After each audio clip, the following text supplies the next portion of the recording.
चलिए दोस्तों, आज हम कुछ न्यूमेरिकल्स जो हैं वो ट्राई करेंगे जो अभी तक हमने ओम्स लॉ तक पढ़ा है इलेक्ट्रिसिटी चैप्टर के अंदर। वो फॉर्मूले इसमें यूज़ होंगे।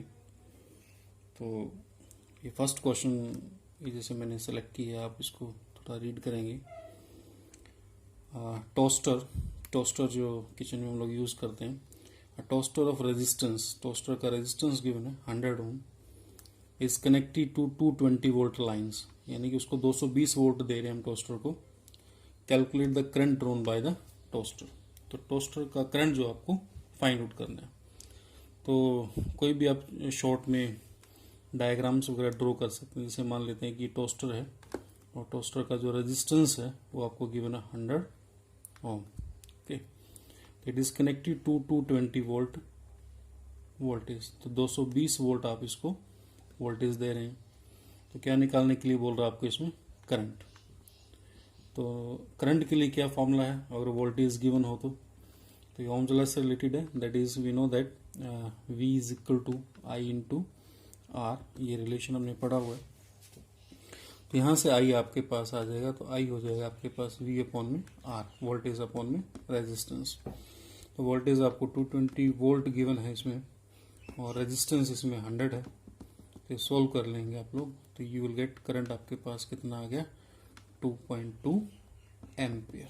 तो ये करंट आपके पास आ जाएगा इसमें 2.2 एम्पियर। तो सिंपल न्यूमेरिकल ओम्स लॉ से रिलेटेड। नेक्स्ट क्वेश्चन देखिए आप इसमें। जो नेक्स्ट क्वेश्चन हमने सेलेक्ट किया है, रेजिस्टेंस ऑफ कंडक्टर। कंडक्टर का resistance of length 1 metre. The resistance of conductor of length 1 metre. तो एक कंडक्टर है, दैट इज कोई भी वायर ले लिया जैसे हमने, उसका लेंथ जो है वो गिवन है आपको 1 metre and cross sectional area 1 metre square. Cross sectional area मैंने बताया था इस कैप का जो एरिया होता है पाई आर स्क्वायर जैसे, तो आपको एरिया गिवन है इसका।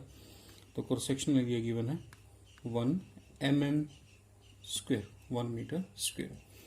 तो लेंथ आपको गिवन हो गई 1 मीटर, ठीक है जी। एरिया गिवन हो गया आपको 1 mm स्क्वायर। तो इसको हम मीटर स्क्वायर में कन्वर्ट कर लेते हैं, तो दैट इज 10⁻³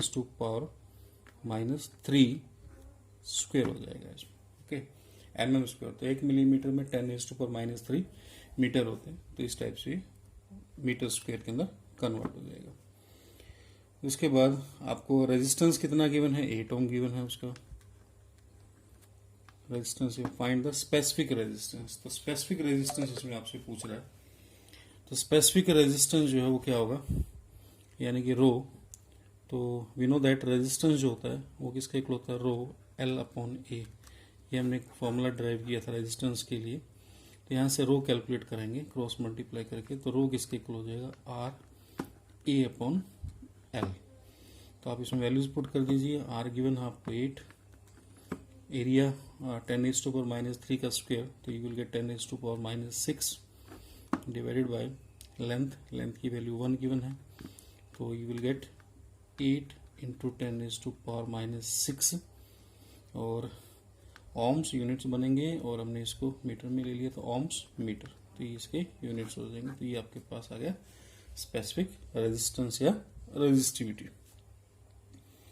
फिर नेक्स्ट जो है आपके पास नेक्स्ट क्वेश्चन है, एल्यूमिनियम वायर है हमारे पास ऑफ रेजिस्टेंस R।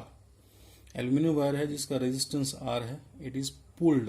ये इंपॉर्टेंट यहाँ पे वर्ड है, पुल्ड। तो एक वायर है जिसका रेजिस्टेंस जो है वो R है, R ओम। लेंथ इसकी L सपोज कर लेते हैं और एरिया ऑफ क्रॉस सेक्शन इसका A सपोज कर लेते हैं। ये जो कैप का एरिया, रेजिस्टेंस इसका R है। एंड वी नो दैट, अभी मैंने ऊपर बताया था R किसके इक्वल होता है? रो L अपॉन A। ओके, तो ये वायर है, ये रेजिस्टेंस है इसका। It is pulled. तो वायर को पुल किया गया है। जब हम इसको पुल करेंगे या रिकास्ट करेंगे या स्ट्रेच करेंगे तो इसकी लेंथ बढ़ेगी लेकिन इसकी थिकनेस कम होगी। तो ये इंपॉर्टेंट बात है जो आपने नोटिस करनी है। अगर ये पुल्ड, रिकास्ट या स्ट्रेच वर्ड नहीं आता, वो सिंपली बोलता है कि लेंथ को डबल किया है, तो आप यहाँ पे इसको 12 पुट कर देते हैं।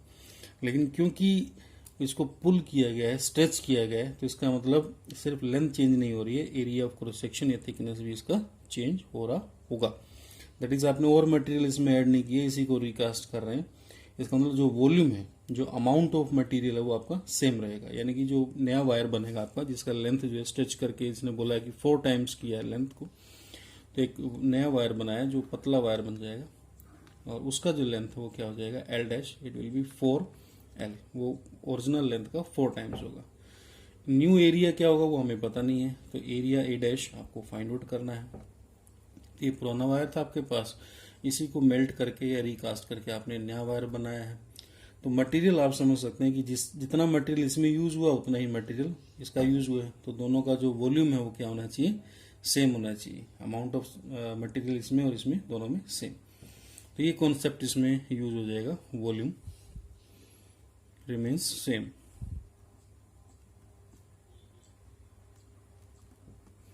वॉल्यूम सेम रहने वाला है। तो इस पुराने वायर का वॉल्यूम कितना था, वॉल्यूम इसका हो जाएगा एरिया इंटू लेंथ, और नए वायर का वॉल्यूम कितना हो जाएगा, new length L dash into A dash, L dash into A dash. L dash की वैल्यू पुट कर देंगे, इट विल बी 4L।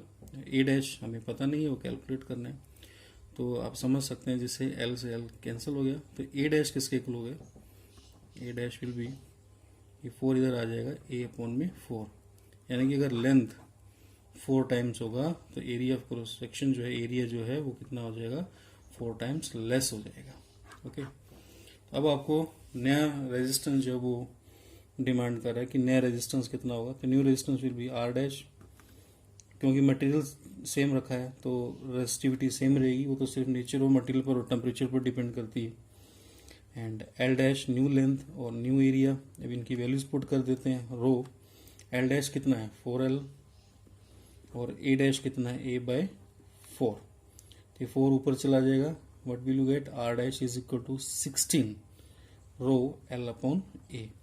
अब ये जो फैक्टर है वो किसके इक्वल है, rho L upon A, rho L upon A तो आर के इक्वल है। इट मीन्स ये जो आर डैश आपके पास आया ये किसके इक्वल आया, 16 इंटू आर के इक्वल आया, 16 टाइम्स न्यू रेजिस्टेंस आएगा आपके पास। इज दैट क्लियर और नॉट। तो ये आर डैश जो है वो 16 रो एल बाई ए था, रो एल बाई आर के इक्वल है, तो R dash become 16 into R, तो यहाँ से ही आपके पास 16 आर रिजल्ट हो जाएगा। तो अगर वायर को रिकास्ट किया आपने तो उसका जो रेजिस्टेंस है वो 16 टाइम्स इंक्रीज हो जाएगा। फिर ये क्वेश्चन लिया हमने, वायर इज 1 मीटर लॉन्ग, 1.0 लिखा है, तो 1.0 that is 1 metre long and 0.2 mm diameter, तो उसका डायमीटर गिवन है आपको, and has a resistance 10 ohm, resistance given है। रेजिस्टिविटी मटेरियल का फाइंड आउट करना है, तो रेजिस्टिविटी के लिए आपको फॉर्मूला बताया था मैंने, भी पीछे हमने लिखा था, रो इज इक्वल टू क्या था, आर ए अपॉन में L, area of cross section divide by length, ये फॉर्मूला आपको यूज करना है। अब गिवन क्या क्या है वो देख लेते हैं। लेंथ आपको गिवन है 1 मीटर, 1.0 मीटर, डायामीटर गिवन है, तो डायामीटर कितना गिवन है 0.2 mm, तो mm को कन्वर्ट करेंगे तो you will get 0.2 into 10⁻³ metre, तो ये डायमीटर हो जाएगा इसमें। अब आपको स्पेसिफिक रेजिस्टेंस निकालना, तो डायमीटर से क्या आ सकता है, डायमीटर से रेडियस आ सकता है, तो जो रेडियस होता है वो किसके इक्वल होता है, वो डायमीटर अपॉन में 2 होता है, और जो एरिया ऑफ क्रॉस सेक्शन है वो किसके इक्वल होता है, अभी मैंने बताया था कि जैसे कोई भी कंडक्टर है तो उसका जो एरिया ऑफ क्रॉस सेक्शन इस कैप का एरिया होता है तो वो होता है πr², तो r को पुट कर सकते हैं d/2 पे, इसकी टर्म में बन जाएगा πd²/4, तो ये एरिया आ जाएगा किसकी टर्म में, डायमीटर की टर्म में। तो ये रिजल्ट आप इसमें पुट कर लेंगे तो आपके पास दिस इम्प्लाइज जो रेजिस्टिविटी है वो किसके इक्वल होने वाली है, r, एंड इनटू एरिया को ये पुट कर देते हैं πd² divide by 4 and into में l, ये आपके पास रेजिस्टिविटी के लिए फॉर्मूला बन जाएगा। तो इनकी वैल्यूज पुट कर देते हैं। रेजिस्टेंस भी गिवन आपको 10 ओम,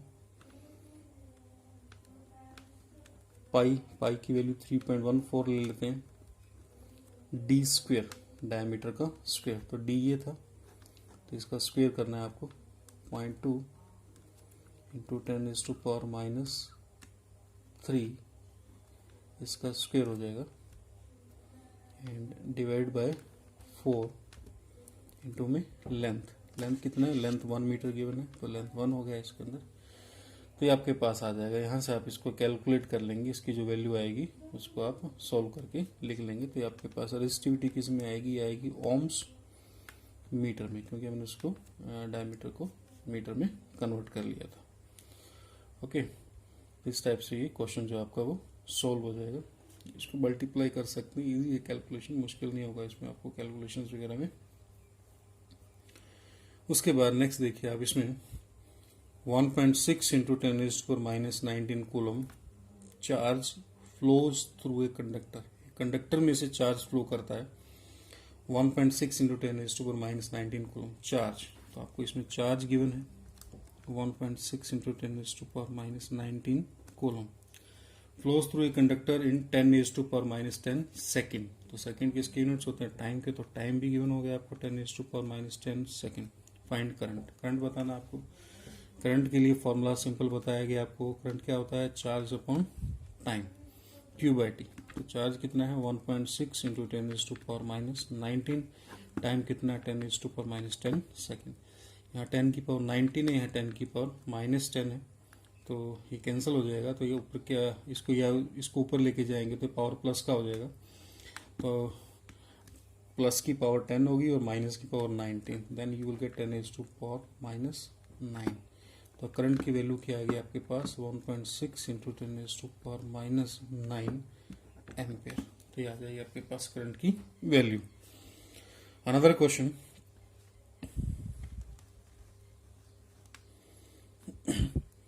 a 24 joule work is done. Work दिया है आपको, तो वर्क हम लिख लेंगे 24 जूल ऐसा यूनिट्स होते हैं वर्क की। In moving A charge Q की वैल्यू गिवन नहीं है कि क्यू कैलकुलेट करना होगा आपको। Between 2 points having potential difference, तो वोल्टेज गिवन है उनके बीच में 12 वोल्ट। तो चार्ज पोटेंशियल डिफरेंस चार्ज, इसमें रिलेशन आपको बताया था कि जो पोटेंशियल डिफरेंस होता है वो होता है work per unit charge. Okay, तो आपको इसमें क्यू निकालना है, क्रॉस मल्टीप्लाई करके क्यू आपके पास आ जाएगा। इनकी वैल्यूज पुट कर देते हैं। वी वोल्टेज कितना है 12 वोल्ट,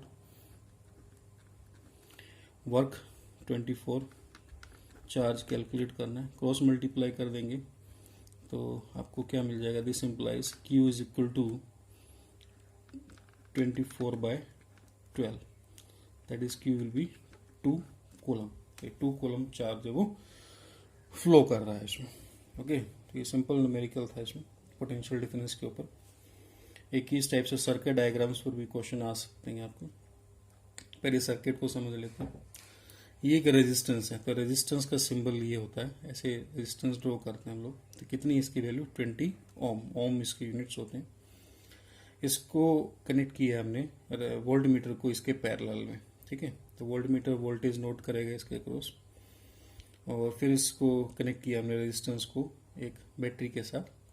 तो बैटरी जो होती है उसमें नंबर ऑफ सेल्स होते हैं, जैसे ये पॉजिटिव टर्मिनल है सेल का, एक नेगेटिव, ये सेकंड सेल है उसका पॉजिटिव उसका नेगेटिव। और बैटरी के अंदर नंबर ऑफ सेल्स होते हैं, 2 और मोर देन 2 सेल्स होते हैं, and these are connected in series. तो ये कैसे कनेक्ट होते हैं, सीरीज में। तो इस टाइप से ये कनेक्टेड है सीरीज में, दैट इज नेगेटिव टर्मिनल एक सेल का दूसरे के पॉजिटिव टर्मिनल के साथ कनेक्ट होता है।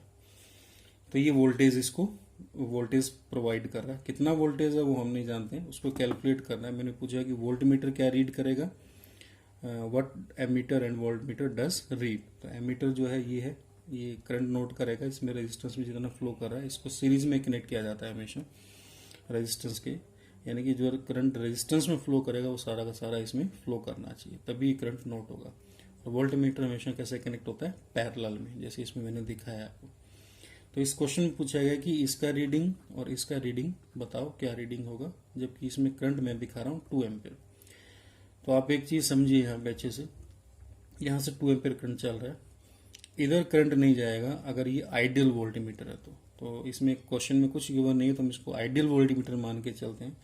तो आइडियल वोल्टमीटर का रेजिस्टेंस जो होता है वो इनफाइनाइट होता है। तो ये आर्म कोई भी करंट ड्रॉ नहीं करेगी। तो करंट पूरा का पूरा जो 2 एम्पियर है वो इसमें से ही फ्लो करने वाला है। फिर इसमें से जा करके वो फिर इस एमीटर में से जाएगा। तो एमीटर क्या रीड करेगा,